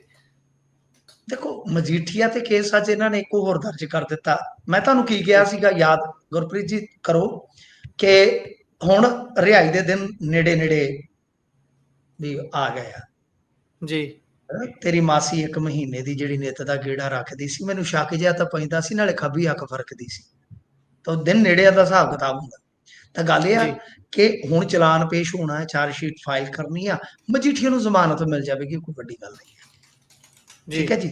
ਸੈਕੰਡ ਥਿੰਗ ਕਿ ਜੇ ਕੇਜਰੀਵਾਲ ਦਾ ਦੇਖਣਾ ਹੋਵੇ ਤਾਂ ਉਹ ਵੀ ਝੂਠ ਬੋਲ ਰਿਹਾ ਕਿਉਂਕਿ ਡਰੱਗ ਦੇ ਕੇਸ ਚ ਅੰਦਰ ਨਹੀਂ ਹੈ ਮਜੀਠੀਆ ਇਸ ਟਾਈਮ। ਹੂੰ ਥਰਡ ਚੀਜ਼ ਕਿ ਹੁਣ ਇਹਨਾਂ ਨੂੰ ਪਤਾ ਹੈ ਕਿ ਮਜੀਠੀਆ ਉਸ ਕੇਸ ਦੇ ਵਿੱਚੋਂ ਦਵਾ ਦਾ ਬਾਹਰ ਆ ਜਾਏਗਾ ਜੀ ਜਿਵੇਂ ਚਾਰਜ ਸ਼ੀਟ ਫਾਈਲ ਹੋਏਗੀ, ਤਾਂ ਉਹਦੇ ਜੀ ਨਾਲ ਇੱਕ ਕੇਸ ਹੋਰ ਲਾ ਦਿੱਤਾ ਕਿ ਜੀ ਡਿਊਟੀ ਚ ਵਿਘਨ ਪਾਇਆ। ਇਹਦੇ ਨਾਲ ਕੀ ਆ ਕਿ ਜੇ ਇੱਕ ਚੋਂ ਜ਼ਮਾਨਤ ਮਿਲੇਗੀ, ਹੋ ਸਕਦਾ ਉਹ ਕੇਸ ਖੁੱਲਾ ਰੱਖਣ, ਜਦੋਂ ਹੀ ਜ਼ਮਾਨਤ ਮਿਲੇਗੀ ਨਾਲ ਦੀ ਨਾਲ ਉਹਦੀ ਗ੍ਰਿਫਤਾਰੀ ਦਿਖਾ ਦੇਣਗੇ ਕੁਝ ਦਿਨ। ਫਿਰ ਯਾਦ ਆ ਤੁਹਾਨੂੰ ਸੁਖਪਾਲ ਖਹਿਰਾ ਨਾਲ ਵੀ ਇਦਾਂ ਹੀ ਹੋਇਆ ਸੀ, ਤੁਹਾਨੂੰ ਸ਼ਾਇਦ ਯਾਦ ਹੋਏਗਾ। ਜੀ ਜੀ ਤਾਂ ਸੁਖਪਾਲ ਖਹਿਰਾ ਤੇ ਜਿਹੜਾ ਮਾਮਲਾ ਦਰਜ ਹੋਇਆ ਉਹ ਹੋਣਾ ਹੀ ਸੀਗਾ, ਤੁਹਾਨੂੰ ਪਤਾ ਹੀ ਆ। ਜਿਹੜੇ ਮੁੱਖ ਮੰਤਰੀ ਸਾਹਿਬ ਦੇ OSD ਹੈ ਰਾਜਵੀਰ ਘੁੰਮਣ, ਉਹਨਾਂ ਦੀ ਰੀਲ ਇੱਕ ਘੁੰਮ ਰਹੀ ਸੀ, ਬੜਾ ਆਲੀਸ਼ਾਨ ਮਕਾਨ ਹੈ। ਮੇਰਾ ਤੇ ਆਪਦਾ ਜੀ ਕਰਦਾ ਸੀ ਵੀ ਕਿਤੇ ਕਿਤੇ ਸਾਡਾ ਸਬੱਬ ਬਣ ਜਾਵੇ, ਚਲੋ ਬੰਦਾ ਚਾਹ ਪਾਣੀ ਪੀ ਆਉਂਦਾ ਤੇ ਚਲੋ ਨਹੀਂ ਮੌਕਾ ਮਿਲਦਾ ਇਹੋ ਜਿਹੇ ਘਰ 'ਚ ਜਾਣ ਦਾ। ਐਡਾ ਸ਼ਾਨਦਾਰ ਘਰ, ਗੱਡੀਆਂ, ਤੇ ਉਹ ਸਵਾਲ ਚੁੱਕੇ ਸੀ ਉਹਨਾਂ ਨੇ ਇਹ ਕਿੱਥੋਂ ਆਇਆ। ਉਹਨਾਂ ਨੇ ਨੋਟਿਸ ਭਿਜਵਾ ਦਿੱਤਾ, ਆ ਦੇਖ ਲਓ ਬੋਲਣ ਦੀ ਆਜ਼ਾਦੀ ਹੈ ਕਿੰਨੀ ਕੁ ਦੇ ਰਹੇ ਆ ਵਿਰੋਧੀ ਧਿਰ ਨੂੰ ਕਿ ਭਾਈ ਇੰਨੇ ਚਿਰ ਹੂੰ 'ਚ ਮਾਫੀ ਮੰਗੋ ਨਹੀਂ ਤੇ ਕੇਸ ਠੋਕਾਂਗੇ। ਮਾਫੀ ਸੁਖਪਾਲ ਖਹਿਰਾ ਨੇ ਕੀ ਮੰਗਣੀ ਹੈ ਸਰ? ਮਾਫੀ ਮੰਗ ਕੇ ਮਿੱਟੀ ਹੋਣਾ। ਜੀ ਇਹਨਾਂ ਮਾਮਲੇ 'ਚ ਮਾਫੀਆਂ ਨਹੀਂ ਮੰਗੀਆਂ ਜਾਂਦੀਆਂ। ਜਿੱਥੇ ਤੁਸੀਂ ਮਾਫੀਆਂ ਮੰਗ ਲਈਆਂ ਉੱਥੇ ਚੁੱਪ ਕਰਕੇ ਫਿਰ ਉਹ ਟੰਗੇ ਰਹਿੰਦੇ ਕਿੱਲੀਆਂ ਨਾਲ ਪਰਾਂਦੇ, ਜਿਨ੍ਹਾਂ ਦੇ ਰਾਤੀ ਯਾਰ ਵਿਛੜੇ ਫਿਰ ਕਿੱਲੀਆਂ ਨਾਲ ਪਰਾਂਦੇ ਹੀ ਟੰਗੇ ਰਹਿ ਜਾਂਦੇ ਆ, ਕੋਈ ਨਹੀਂ ਜੀ ਪੁੱਛਦਾ। ਜੀ ਸੋ ਗੱਲ ਇਹ ਆ ਕਿ ਸੁਖਪਾਲ ਖਹਿਰਾ ਨੇ ਮਾਫੀ ਨਹੀਂ ਸੀ ਮੰਗਣੀ। ਇਹ ਵੀ ਕੇਸ ਹੁਣ ਚੱਲਦਾ ਰਹੂ। ਜੀ ਸੋ ਅੱਗੇ ਜੇਕਰ ਆਪਾਂ ਵਧੀਏ ਤਾਂ ਟੈਰਿਫ ਤੇ ਰਾਜਾ ਵੜਿੰਗ ਹੋਣੀ ਵੀ ਤੰਜ਼ ਕੱਸਿਆ। ਵੈਸੇ ਜਿਹੜੇ ਕਹਿ ਲਈਏ ਵੀ ਸੈਂਟਰ ਪੁਆਇੰਟ 'ਚ ਆਮ ਤੌਰ ਤੇ ਰਹਿੰਦੇ ਨੇ ਵੱਡੇ ਵੱਡੇ ਨੇਤਾ, ਚਲੋ ਐਂ ਹੀ ਬਣਦੇ ਨੇ ਵੱਡੇ ਵੈਸੇ ਤਾਂ ਬਿਆਨ ਦੇ ਕੇ, ਤੇ ਇਹਨਾਂ ਨੇ ਕਿਹੋ ਜਿਹਾ ਤੰਜ਼ ਕੱਸਿਆ? ਵੈਸੇ ਉੱਥੇ ਬਹੁਤ ਕਲਿੱਪਸ ਵਾਇਰਲ ਹੁੰਦੀਆਂ ਨੇ ਸਾਰੀਆਂ ਅਲੱਗ-ਅਲੱਗ ਵੈਬ ਪੋਰਟਲਸ ਤੇ, ਅਲੱਗ-ਅਲੱਗ ਸੋਸ਼ਲ ਮੀਡੀਆ ਤੇ ਕਿ ਜੀ ਫਲਾਣੇ ਨੇ ਆ ਫਿਰਕੀ ਲੈ ਲਈ, ਉਧਰ ਉਹਦੀ ਰਾਹੁਲ ਗਾਂਧੀ ਦੀ ਵੀਡੀਓ ਬੜੀ ਵਾਇਰਲ ਹੋਈ ਜਾਂਦੀ ਹੈ। ਉਹ ਪੱਤਰਕਾਰਾਂ ਨੂੰ ਪੁੱਛੀ ਜਾਂਦਾ ਤੁਹਾਨੂੰ ਨਹੀਂ ਪਤਾ ਆਪਾਂ ਡੈਡ ਇਕਨੋਮੀ 'ਚ ਰਹਿ ਰਹੇ ਹਾਂ? ਪਾਇਓ ਜ਼ਰਾ ਚਾਨਣ। ਦੇਖੋ ਗੱਲ ਇਹ ਆ ਕਿ ਰਾਜਾ ਵੜਿੰਗ ਜਿਹੜਾ ਹੈ ਨਾ, ਇਹਨਾਂ ਨੂੰ ਥੋੜਾ ਬਹੁਤਾ ਨੈਸ਼ਨਲ ਪੋਲਿਟਿਕਸ ਦਾ ਤਜਰਬਾ ਹੈ। ਇਹ ਜਿਹੜੀ ਇਹਨਾਂ ਦੀ ਕੌਮੀ ਯੂਥ ਕਾਂਗਰਸ ਉਹਦੇ ਪ੍ਰੈਜ਼ੀਡੈਂਟ ਰਹਿ ਚੁੱਕੇ, ਮੈਂ ਤੁਹਾਡੀ ਜਾਣਕਾਰੀ ਦੇ ਦੱਸਾਂ। ਜੀ ਜਿਹੜਾ ਬੰਦਾ ਕੌਮੀ ਪੋਲਿਟਿਕਸ ਕਰਕੇ ਹੈ ਨਾ, ਕਾਂਗਰਸ ਦਾ ਇਹੀ ਫਾਇਦਾ ਹੈ ਨਾ। ਜੀ ਕਾਂਗਰਸ ਕਈ ਪੱਖ ਤੋਂ ਕਹਿ ਲਓ ਖਾਮੀਆਂ ਦਾ ਸ਼ਿਕਾਰ ਹੈਗੀ ਆ, ਨੋ ਡਾਊਟ। ਜੀ ਜੀ ਪਰ ਜਿਹੜਾ ਜੀ ਬੰਦਾ ਕਾਂਗਰਸ ਚੋਂ ਕੱਢ ਕੇ ਆ, ਦੇਖੋ ਕਾਂਗਰਸ ਚੋਂ ਆਈ ਭਾਜਪਾ ਦੇ ਕਿੰਨੇ CM ਬਣ ਗਏ। ਜੀ ਧਨਖੜ ਸਾਹਿਬ ਕਿੱਥੋਂ ਆਏ ਸੀ ਆ ਜਿਹੜੇ ਪਿੱਛੇ ਦਿਨ? ਪਿਛਲੇ ਦਿਨੀ ਤੁਹਾਨੂੰ ਪਤਾ ਹੀ ਹੈ, ਬੜਾ ਚਰਚਿਤ ਜੀ। ਰਿਹਾ। तो अद्धी भाजपा तो कांग्रेस ही है। तो कांग्रेस चो कड़ के आया बंदा जिथे मर्जी चला जाए, ਉਹਦਾ कह लो कि घेरा ਜਿਹੜਾ ਵਸੀ ਰਹਿੰਦਾ ਹੈ ਜਾਣਕਾਰੀ वगैरह ਦਾ, तजर्बे का। जी। ਤਾਂ ਇਹਨਾਂ ਨੇ ਅੱਜ ਕੀਤਾ तंज के दुश्मन न करे दोस्त ने वो काम किया है कि मोदी जी के मित्र ट्रंप ने भारत पर 25% टैक्स और पेनल्टी लगाई है। रूस से जी। तेल और हथियार खरीदने के लिए कटघरे में खड़ा कर दिया और मोदी जी तो बस डोनाल्ड ट्रंप मेरे दोस्त हैं कहकर खुश होते। इन्होंने हिंदी च जड़ा है ना वो प्रतिक्रम दिता है। तो जी। देखो मैं हूँ उधर नहीं जाना चाहता, अपना समा जड़ा काफी ज्यादा चला जाएगा नैशनल पॉलिटिक्स की हो रहा है, इधर उधर की हो रहा है। पर बिल्कुल जिहड़ी गल अज कही है डोनाल्ड ट्रंप ने, ਉਹਦੇ ਤੇ ਰਾਹੁਲ ਗਾਂਧੀ ਨੇ ਸਹੀ ਕਿਹਾ ਕਿ ਇੰਡੀਅਨ ਇਕਨੋਮੀ ਜਿਹੜੀ ਮਰ ਚੁੱਕੀ ਹੈ, ਕਿਉਂਕਿ ਅੰਕੜੇ ਹੋਰ ਹੁੰਦੇ ਆ, ਹਕੀਕਤ ਹੋਰ ਹੁੰਦੀ ਹੈ। ਇਕਨੋਮੀ ਨੂੰ ਸਮਝਣ ਵਾਲਾ ਹੀ ਇਹ ਗੱਲ ਕਹਿ ਸਕਦਾ ਹੈ ਸਰ, ਠੀਕ ਹੈ ਨਾ। ਚਲੋ ਉਹ ਛੱਡ ਦਿਓ। ਹੁਣ ਗੱਲ ਜਿਹੜੀ ਹੈ ਨਾ ਉਹ ਇਹ ਆ ਕਿ ਇਹਨਾਂ ਦਾ ਜਿਹੜਾ ਅਸਰ ਹੈ, ਜੋ ਰਾਹੁਲ ਗਾਂਧੀ ਕਹਿਣਾ ਚਾਹੁੰਦੇ ਆ, ਉਹ ਇਹ ਆ ਕਿ ਮੈਂ ਤੁਹਾਨੂੰ ਕੱਲ ਦੱਸਿਆ ਸੀਗਾ ਕਿ ਜਿੰਨੇ ਵੀ ਟ੍ਰੇਡ ਪਾਰਟਨਰ ਹੈ ਉਹਨਾਂ ਦੇ ਵਿੱਚੋਂ ਅਮਰੀਕਾ ਹੀ ਵਾਹਿਦ ਹੈ ਕਿ ਜਿਹਦੇ ਤੋਂ 44 ਅਰਬ ਡਾਲਰ ਦਾ ਸਾਨੂੰ ਫਾਇਦਾ ਹੁੰਦਾ ਵਪਾਰ 'ਚੋਂ। ਹੁਣ ਉਹਦੇ ਨਾਲ जी। ਕੀ ਹੋਣ ਜਾ ਰਿਹਾ,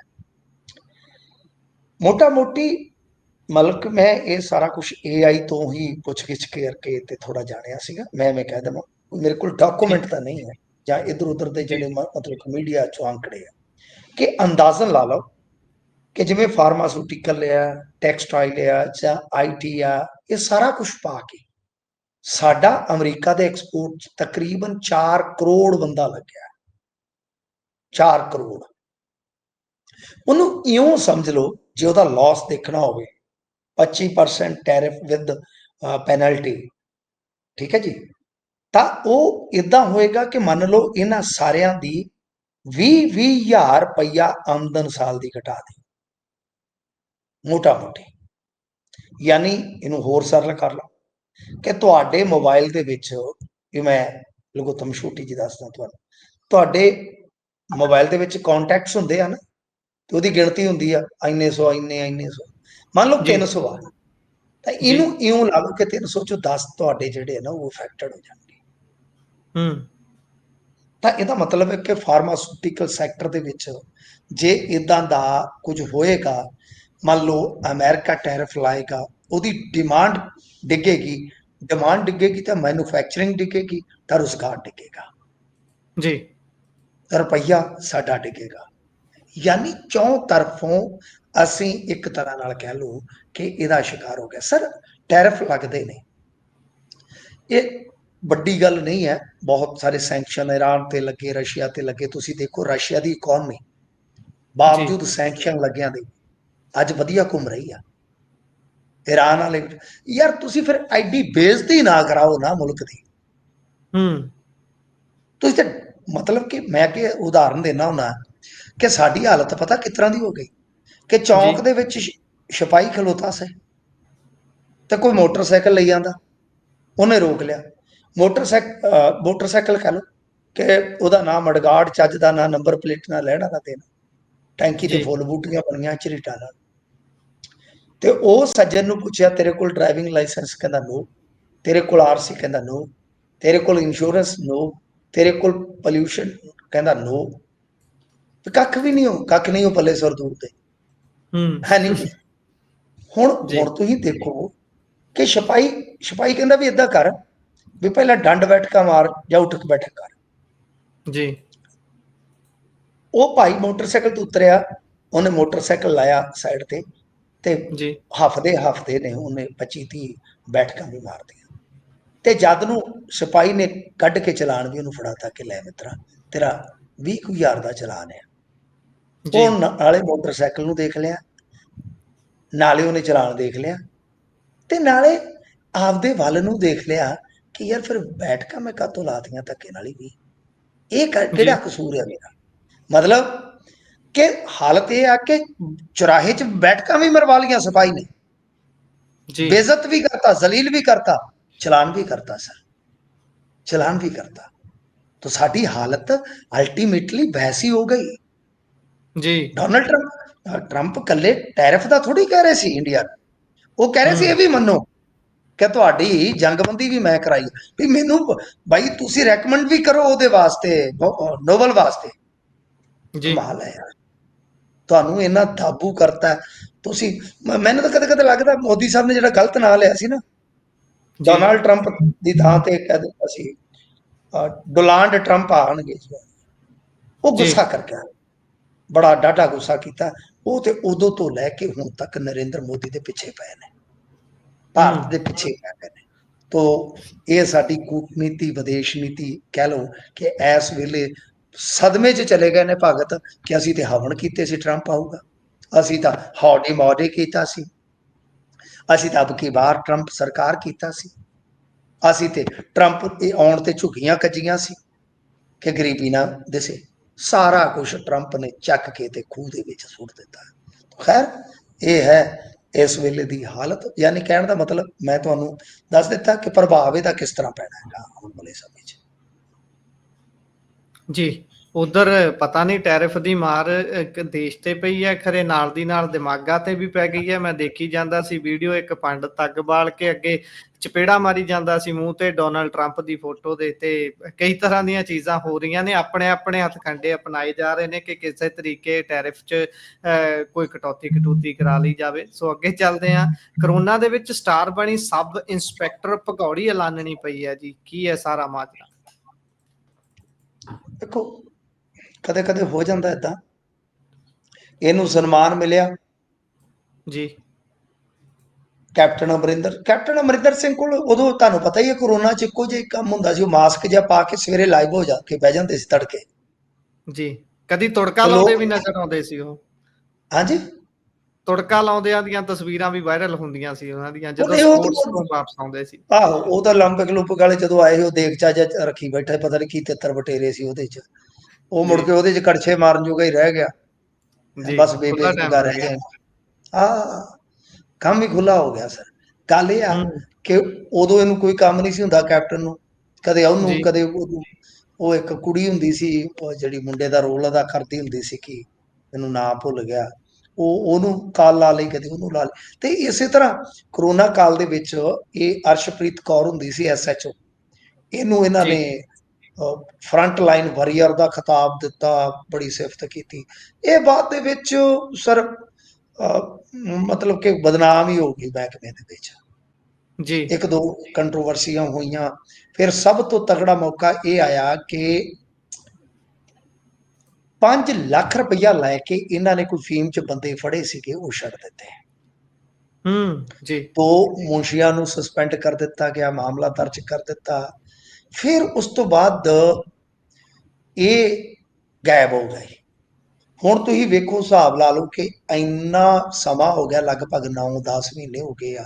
ਇਹ SHO ਜਿਹੜੀ ਬੀਬੀ ਸੀਗੀ, ਇਸਨੇ ਕੋਈ ਮਤਲਬ ਕਿ ਇਨਵੈਸਟੀਗੇਸ਼ਨ ਜੁਆਇਨ ਨਹੀਂ ਕੀਤੀ, ਕੁਝ ਲੈਣਾ ਨਹੀਂ, ਕੋਈ ਦੇਣਾ ਨਹੀਂ। ਸੋ ਇਸ ਨੂੰ ਖੀਰ ਇਹਨਾਂ ਨੇ ਭਗੌੜੀ ਐਲਾਨ ਦਿੱਤਾ ਹੈ। ਮੈਨੂੰ ਲੱਗਦਾ ਕਿ ਮੁਲਕ ਛੱਡ ਚੁੱਕੀ ਹੋਏਗੀ ਬਹੁਤ। ਵੈਸੇ ਨਾ ਇਹ ਆਮ ਹੈ ਕਿ ਚਲੋ ਪੁਲਿਸ ਕਾਰਵਾਈ ਵੀ ਕਰਦੀ ਹੈ, ਸਭ ਕੁਛ ਆ, ਤੇ ਪਰ ਗੁਰਪ੍ਰੀਤ ਜੀ ਇੰਨਾ ਕੁਝ ਸਮਾਂ ਦੇ ਦਿੰਦੀ ਹੈ ਕਿ ਪਾਰ ਲੰਘ ਜਾਂਦਾ ਬੰਦਾ। ਜੀ। ਇਸ ਕਰਕੇ ਇਹ ਅਰਸ਼ਪ੍ਰੀਤ ਕੌਰ ਤੁਸੀਂ ਦੇਖੋ, ਵਾਕਿਆ ਨਾਂ ਵੀ ਅਰਸ਼ਪ੍ਰੀਤ ਤੇ ਗਈ ਵੀ ਅਰਸ਼, ਤੇ ਬੜੀ ਇਹਦੀ ਚੜ੍ਹਾਈ ਸੀ। ਪਰ ਇੱਕ ਦੋ ਕੰਟਰੋਵਰਸੀਆਂ ਹੋਈਆਂ ਕਿ ਮੁੜ ਕੇ ਤੁਹਾਨੂੰ ਪਤਾ ਹੀ ਆ ਸਾਰਾ ਕੁਝ ਵਿਗੜ ਜਾਂਦਾ ਹੈ। ਤਾਂ ਮੈਨੂੰ ਲੱਗਦਾ ਕਿ ਇਸਨੇ ਸ਼ਾਇਦ ਮੁਲਕ ਛੱਡ ਦਿੱਤਾ ਹੋਵੇਗਾ, ਤੈਨੂੰ ਮੌਕਾ ਵੀ ਦਿੱਤਾ ਗਿਆ ਹੋਵੇਗਾ ਕਿ ਉਹ ਜਿਵੇਂ ਕਹਿੰਦੇ ਨਾ ਅਮਰੀਸ਼ ਪੁਰੀ, ਜਾ ਸਿਮਰਨ ਜੀ ਲੈ ਆਪਣੀ ਜ਼ਿੰਦਗੀ। ਤਾਂ ਕਈ ਵਾਰ ਇਦਾਂ ਵੀ ਹੋ ਜਾਂਦਾ। ਜੀ। ਸੋ ਬੇਅਦਬੀਆਂ ਦੇ ਉੱਪਰ ਜਿਹੜੇ ਕਾਨੂੰਨ ਬਣਨੇ ਨੇ ਪੰਜਾਬ ਦੇ ਵਿੱਚ, ਤੇ ਉਹ ਜਿਹੜੀ ਕਮੇਟੀ ਹੈ ਉਹਨਾਂ ਦੇ ਵੱਲੋਂ ਹੁਣ ਪਤੇ ਜਨਤਕ ਕੀਤੇ ਗਏ ਨੇ। ਕਹਿੰਦੇ ਆਪਾਂ ਸੁਝਾਵ ਲੈਣੇ ਆ ਜਥੇਬੰਦੀਆਂ ਦੇ, ਧਾਰਮਿਕ ਲੋਕਾਂ ਦੇ, ਜਾਂ ਫਿਰ ਸਮਾਜਿਕ ਤੌਰ ਤੇ ਵਿਚਰਦੇ ਨੇ ਜਿਹੜੇ ਲੋਕ ਤੇ ਆਮ ਲੋਕਾਂ ਦੇ। ਨਹੀਂ, ਚੰਗੀ ਗੱਲ ਹੈ, ਪਰ ਦੇਖੋ ਆਹੀ ਗੱਲ ਆਪਾਂ ਉਦੋਂ ਵੀ ਕਹੀ ਸੀ ਨਾ, ਯਾਦ ਆ ਤੁਹਾਨੂੰ, ਕਿ ਜੀ। ਭਾਈ ਜੀ। ਤੁਹਾਨੂੰ ਜਥੇਬੰਦੀਆਂ ਨਾਲ ਸਲਾਹ ਕਰ ਲੈਣੀ ਚਾਹੀਦੀ ਆ, ਮਹਾਰਾ ਨਾਲ ਸਲਾਹ ਕਰ ਲੈਣੀ ਚਾਹੀਦੀ ਆ। ਮੈਂ ਤੁਹਾਨੂੰ ਹੋਰ ਦੱਸ ਦਿੰਦਾ ਕਿ ਹਾਲੇ ਵੀ ਜੀ। ਕੋਈ ਅੜਚਨ ਗਾਂਹ ਆ ਸਕਦੀ ਹੈ, ਪਰ ਇਹ ਚਲੋ ਚੰਗੀ ਗੱਲ ਹੈ ਕਿ ਇਹਨਾਂ ਨੇ ਸੁਝਾਅ ਲੈਣੇ ਸ਼ੁਰੂ ਕਰ ਦਿੱਤੇ। ਚਲੋ ਆਪਾਂ ਆਪਣੀ ਆਡੀਅנס ਵਾਸਤੇ ਸਿੰਪਲ ਜੀ ਗੱਲ ਕਰੀਏ कि वैसे तो ईमेल भी कर सकते हो, वो भी छड़ दईए आपां। जी WhatsApp नंबर आपां, क्योंकि अपनी ज़्यादातर ऑडियंस अमेरिका तो है, जी जी ਜਾਂ ਨਾਰਥ ਅਮਰੀਕਾ ਚੋਂ ਕਹਿ ਲਓ, ਕਿ ਉਹਨਾਂ ਲਈ WhatsApp ਸੌਖਾ ਹੈ। ਤਾਂ ਜੇ ਇਹਨਾਂ ਚੋਂ ਕਿਸੇ ਨੇ ਕੋਈ ਸੁਝਾਅ ਦੇਣਾ ਹੈ ਸਾਡੀ ਆਡੀਅנס ਜੀ ਚੋਂ, ਜਾਂ ਇੰਡੀਆ ਚ ਵੀ ਕਿਸੇ ਨੇ ਦੇਣਾ, ਤਾਂ ਨੰਬਰ ਨੋਟ ਕਰ ਲਓ। ਤੇ ਜੀ ਗੁਰਪ੍ਰੀਤ ਜੀ ਤੁਸੀਂ ਵੀ ਦੇਖ ਲਿਓ, ਬਾਅਦ ਚ ਰਿਪੀਟ ਕਰ ਦੇਣਾ। ਜੀ 80 ਜੀ 544 ਜੀ 80 544 ਤੇ 95 560। ਮੈਂ ਫਿਰ ਰਿਪੀਟ ਕਰ ਦੇਣਾ, 8054495560। ਠੀਕ ਹੈ ਜੀ। ਸੋ ਇਹ WhatsApp ਨੰਬਰ ਹੈ ਜਿਹਦੇ ਤੇ ਜੀ ਤੁਸੀਂ ਇਸ ਮੁਤਲਕ ਜਿਹੜਾ ਹੈ ਉਹ ਸੁਝਾਅ ਦੇ ਸਕਦੇ ਹੋ।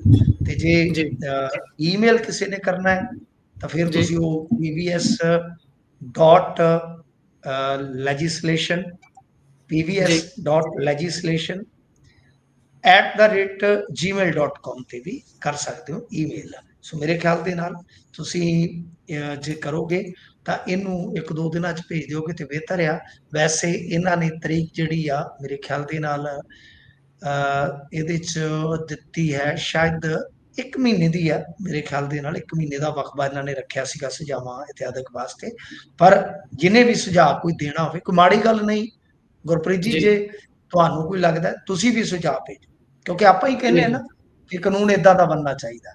ਤੇ ਜੇ ਸਰਕਾਰ ਇਹ ਕਰ ਰਹੀ ਹੈ, ਦੇਖੋ ਆਹੀ ਖਾਸੀਅਤ ਹੁੰਦੀ ਆ, ਜਿਹੜੀ ਕੋਈ ਜੀ ਚੰਗੀ ਜੀ ਚੀਜ਼ ਹੈ ਆਪਣੇ ਦਿਲੋਂ ਹੀ ਆਵਾਜ਼ ਨਿਕਲਦੀ ਹੈ ਕਿ ਚੰਗੀ ਗੱਲ ਆ। ਕਿ ਜੇ ਇਹਨਾਂ ਜਨਤਕ ਕੀਤਾ ਵਧੀਆ ਗੱਲ ਆ। ਹਾਲਾਂਕਿ ਮੈਂ ਇਸ ਗੱਲ ਦੇ ਨਾਲ ਥੋੜਾ ਜਿਹਾ ਸਹਿਮਤ ਸੀਗਾ ਉਸ ਵੇਲੇ ਕਿ ਭਾਈ ਤੁਸੀਂ ਇਸ ਨੂੰ ਪਹਿਲਾਂ ਹੀ ਇਹ ਜਾਂਚ ਪੜਤਾਲ ਚੋਂ ਜਾਂ ਇਦਾਂ ਮਤਲਬ ਕਿ ਕੱਢਦੇ, ਸਾਰਾ ਕੁਝ ਜੀ ਕਰਦੇ ਸੁਝਾਵਾਂ ਚੋਂ, ਤਾਂ ਬਿਹਤਰ ਹੁੰਦਾ। ਚਲੋ ਦੇਰ ਆਏ ਦਰੁਸਤ ਆਏ, ਮੈਂ ਕਹਿੰਦਾ ਫਿਰ ਵੀ ਬਹੁਤ ਵਧੀਆ ਕਿ ਸੁਝਾਅ ਲੈ ਰਹੇ ਆ। ਤਾਂ 31 ਅਗਸਤ 2025 ਤੱਕ ਤੁਸੀਂ ਭੇਜ ਸਕਦੇ ਹੋ ਸੁਝਾਅ। ਔਰ ਜਿਹਨੇ ਵੀ ਭੇਜਣੇ, ਜਿਹਦੇ ਕੋਲ ਵੀ ਸੁਝਾਅ ਹੋਣ ਜ਼ਰੂਰ ਭੇਜਿਓ। ਮੈਂ ਨਿੱਜੀ ਤੌਰ ਤੇ ਵੀ ਬੇਨਤੀ ਕਰਦਾ। ਜੀ ਜੀ ਨੰਬਰ ਅੰਤ ਦੇ ਵਿੱਚ ਇੱਕ ਵਾਰ ਮੁੜ ਤੋਂ ਦੁਹਰਾ ਦਿੰਦੇ ਆ, 8054495560 80 544 95 560 ਇਹ ਨੰਬਰ ਹੈ ਜਿਸ ਤੇ ਤੁਸੀਂ ਭੇਜ ਸਕਦੇ ਹੋ ਆਪਣੇ ਸੁਝਾਅ। ਤੇ ਆਖਰੀ ਖਬਰ ਦੇ ਵੱਲ ਚੱਲਦੇ ਆ। ਉਧਰ ਮਨਪ੍ਰੀਤ ਇਆਲੀ ਉੱਪਰ ਸ਼੍ਰੋਮਣੀ ਅਕਾਲੀ ਦਲ ਤੋਂ ਇਲਜ਼ਾਮ ਲਾਏ ਜਾ ਰਹੇ ਨੇ। ਬੰਟੀ ਰੋਮਾਣਾ ਹੁਣੀ ਪ੍ਰੈਸ ਕਾਨਫਰੰਸ ਕਰ ਰਹੇ ਸੀ ਤੇ ਕਹਿੰਦੇ ਵੀ ਇਹਨਾਂ ਨੇ ਸਰਕਾਰ ਨਾਲ ਹੱਥ ਮਿਲਾ ਕੇ ਲੈਂਡ ਪੂਲਿੰਗ ਦੇ ਵਿੱਚੋਂ ਆਪਣੇ ਵਾਲੀ ਜ਼ਮੀਨ ਕਹਿ ਲਈਏ ਬਚਾ ਲਈ ਹੈ ਤੇ ਇਸ ਦੇ ਲਈ ਕੋਈ ਸਮਝੌਤਾ ਕੀਤਾ ਹੋਊ। ਪਰ ਮੋੜਵੇਂ ਰੂਪ ਚ ਇਆਲੀ ਸਾਹਿਬ ਨੇ ਖਾਸੇ ਦਸਤਾਵੇਜ਼ ਸਾਹਮਣੇ ਰੱਖ ਲਏ ਤੇ ਲਾਈਵ ਹੋ ਗਏ। ਪਾਇਓ ਜਰਾ ਚਾਨਣਾ ਜੀ, ਪੂਰੀ ਕਹਾਣੀ ਕੀ ਆ? ਹਾਂ ਬਿਲਕੁਲ, ਇਹਨਾਂ ਨੇ ਇਲਜ਼ਾਮਾਤ ਲਾਏ ਸੀ ਦੋ ਤਰ੍ਹਾਂ ਦੇ, ਕਿ ਇਹਨਾਂ ਨੇ ਆਪਣੀ ਜਿਹੜੀ ਮਤਲਬ ਕਿ ਪ੍ਰੋਜੈਕਟਾਂ ਵਾਲੀ ਕਹਾਣੀ ਸੀ ਉਹਨੂੰ ਸੈੱਟ ਕਰ ਲਿਆ ਟੇਢੇ ਢੰਗ ਦੇ ਨਾਲ ਜੁਰਮਾਨੇ ਤੋਂ ਬਚਣ ਵਾਸਤੇ, ਤੇ ਹੁਣ ਲੈਂਡ ਪੂਲਿੰਗ ਤੋਂ ਵੀ ਬਚ ਗਏ। ਸੰਖੇਪ 'ਚ ਇਹੀ ਦੋਸ਼ ਸੀਗੇ। ਤਾਂ ਸੰਖੇਪ 'ਚ ਇਹਨਾਂ ਦਾ ਜਵਾਬ ਇਹ ਹੈ, ਜਿਹੜਾ ਮੈਂ ਖੁਦ ਇਹਨਾਂ ਦੀ ਟੀਮ ਨਾਲ ਅੱਜ ਗੱਲ ਕੀਤੀ ਸੀ, ਤਾਂ ਇਹਨਾਂ ਨੇ ਮਸ਼ਤੀਲ ਸਾਰਾ ਕੁਝ 63 70 71 ਉਹਦੀ ਸਾਰੀ ਗੱਲ ਕੀਤੀ ਆ। ਤੇ ਇਹ ਵੀ ਦੱਸਿਆ ਕਿ 100-150 ਏਕੜ ਜ਼ਮੀਨ ਇਹਨਾਂ ਦੇ ਗਰੁੱਪ ਦੀ ਕਹਿ ਲਓ ਜਾਂ ਇਆਲੀ ਫੈਮਿਲੀ ਦੀ ਕਹਿ ਲਓ ਲੈਂਡ ਪੂਲਿੰਗ 'ਚ ਆਈ ਹੈ। ਐਸਾ ਇਹਨਾਂ ਨੇ ਵੀ ਸਪਸ਼ਟ ਕਰ ਦਿੱਤਾ ਜੀ ਕੁੱਲ ਮਿਲਾ ਕੇ। ਜੀ ਸੋ ਬਹੁਤ ਬਹੁਤ ਧੰਨਵਾਦ। ਪ੍ਰੋਗਰਾਮ 'ਚ ਜੁੜਨ ਲਈ। ਸਮਾਂ ਇੱਥੇ ਹੀ ਸਮਾਪਤ ਹੁੰਦਾ ਹੈ। ਸ਼ੁਕਰੀਆ। ਸ਼ੁਕਰੀਆ। ਸੋ ਇਹ ਸਨ ਸਾਡੇ ਨਾਲ ਮਿੰਟੂ ਗੁਰਸਰੀਆ ਜੀ, ਜਿਨ੍ਹਾਂ ਨੇ ਵੱਖ-ਵੱਖ ਖਬਰਾਂ ਤੇ ਪਾਇਆ ਚਾਨਣਾ। ਕਿਵੇਂ ਲੱਗਿਆ ਪ੍ਰੋਗਰਾਮ? ਵਿਚਾਰ ਰਾਏ ਟਿੱਪਣੀਆਂ ਜ਼ਰੂਰ ਸਾਂਝਾ ਕਰਿਓ। ਅੰਤ 'ਚ ਇੱਕ ਵਾਰ ਮੁੜ ਤੋਂ ਤੁਹਾਡੇ ਨਾਲ ਨੰਬਰ ਸਾਂਝਾ ਕਰ ਲੈਂਦੇ ਹਾਂ, ਜਿਸ ਤੇ ਤੁਸੀਂ ਆਪਣੇ ਸੁਝਾਅ ਸਾਂਝੇ ਕਰ ਸਕਦੇ ਹੋ ਜੇਕਰ ਤੁਹਾਨੂੰ ਲੱਗਦਾ ਹੈ ਕਿ ਪੰਜਾਬ ਸਰਕਾਰ ਦੇ ਵੱਲੋਂ ਜਿਹੜਾ ਇਹ ਬਿੱਲ ਵਿਧਾਨ ਸਭਾ ਦੇ ਵਿੱਚ ਲਿਆਂਦਾ ਗਿਆ ਸੀ, ਜਿਸ ਦੇ ਨਾਲ ਕਿ ਵੱਖ-ਵੱਖ ਗ੍ਰੰਥਾਂ ਦੀ, ਧਾਰਮਿਕ ਗ੍ਰੰਥਾਂ ਦੀ ਹੁੰਦੀ ਬੇਅਦਬੀ ਦੇ ਉੱਪਰ ਸਖਤ ਕਾਨੂੰਨ ਬਣਾਏ ਜਾ ਸਕਣ, ਤਾਂ ਕਿ ਦੁਬਾਰਾ ਤੋਂ ਕੋਈ ਇਹੋ ਜਿਹੀ ਹਰਕਤ ਨਾ ਕਰੇ। ਤੇ ਜੇਕਰ ਕੋਈ ਕਰਨ ਦੀ ਸੋਚਦਾ ਵੀ ਹੈ ਤਾਂ ਇੱਕ ਵਾਰ ਉਸ ਮਿਸਾਲੀ ਸਜ਼ਾ ਦੇ ਬਾਰੇ ਸੋਚੇ ਜਿਹੜੀ ਉਸ ਨੂੰ ਮਿਲਣੀ ਹੈ ਬਾਅਦ ਦੇ ਵਿੱਚ। ਬੇਸ਼ੱਕ ਅਸੀਂ ਸੋਚਦੇ ਹਾਂ ਕਿ ਇਹ ਚੀਜ਼ਾਂ ਕੀਤੀਆਂ ਤਾਂ ਜਾਂਦੀਆਂ ਨੇ, ਕਾਨੂੰਨ ਬਣ ਤਾਂ ਜਾਂਦੇ ਨੇ, ਪਰ ਉਹਨਾਂ ਦੀ ਇੰਪਲੀਮੈਂਟੇਸ਼ਨ ਦੇ ਵਿੱਚ ਬਹੁਤ ਸਾਰੀਆਂ ਦਿੱਕਤਾਂ ਆਉਂਦੀਆਂ ਨੇ। ਪਰ ਫਿਰ ਵੀ ਤੁਸੀਂ ਇੱਕ ਵਾਰ ਮੁੜ ਤੋਂ ਨੰਬਰ ਨੋਟ ਕਰ ਸਕਦੇ ਹੋ। ਨੰਬਰ ਹੈ 80 544 95 560 8054495560। ਇਸ ਨੰਬਰ ਤੇ ਤੁਸੀਂ ਆਪਣੇ ਵਿਚਾਰ, ਆਪਣੀਆਂ ਜਿਹੜੇ ਸੁਝਾਅ ਨੇ ਉਹ ਸਾਂਝੇ ਕਰ ਸਕਦੇ ਹੋ ਸਰਕਾਰ ਦੇ ਨਾਲ। ਪ੍ਰੋਗਰਾਮ ਦਾ ਸਮਾਂ ਇੱਥੇ ਸਮਾਪਤ ਹੁੰਦਾ ਹੈ। ਤੁਸੀਂ ਜੁੜੇ ਜਾਣਕਾਰੀਆਂ ਸਾਂਝੀਆਂ ਕੀਤੀਆਂ, ਬਹੁਤ ਬਹੁਤ ਧੰਨਵਾਦ ਮਿੰਟੂ ਜੀ ਦਾ ਵੀ, ਤੇ ਤੁਹਾਡਾ ਵੀ ਦਰਸ਼ਕੋ ਬਹੁਤ ਬਹੁਤ ਧੰਨਵਾਦ। ਸਤਿ ਸ਼੍ਰੀ ਅਕਾਲ।